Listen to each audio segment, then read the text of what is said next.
লেভেলে ঘুম পেয়েছে। তুমি ঘুমিয়ে যাও, তোমার আর খেতে হবে না, তুমি ঘুমিয়ে যাও।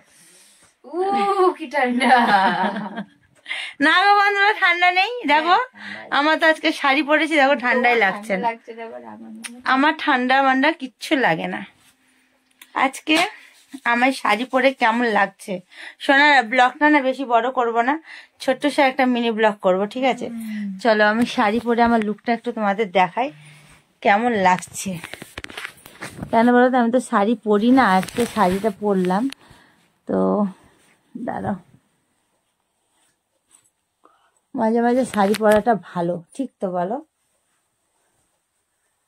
ঠিক তো। এটা না, এটা কিন্তু ব্লাউজ না, এই যে এটা পরেছি এটা ব্লাউজ না। এটা কিসের ওপর শাড়ি পরেছি বলো তো? বুঝতে পারলে একটু বলো যে আমি আজকে কিসের ওপর শাড়ি পরেছি।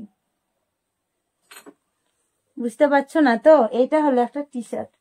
এই দেখো ব্যাক সাইডটা দেখালাম, দেখো এটা একটা আমার হাফ হাতা একটা টি শার্ট। টি শার্টটাকে এরম করে করে এরম করে এরম করে ফোল্ড করে নিয়েছি, মানে এরম করে গুটি নিয়েছি।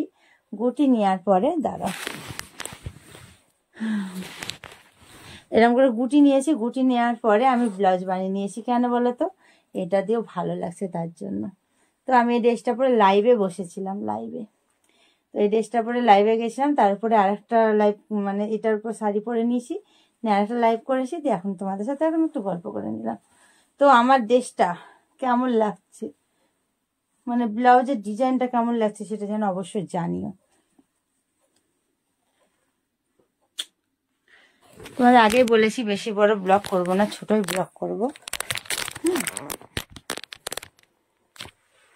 এই যে এইবার বুঝতে পারবে।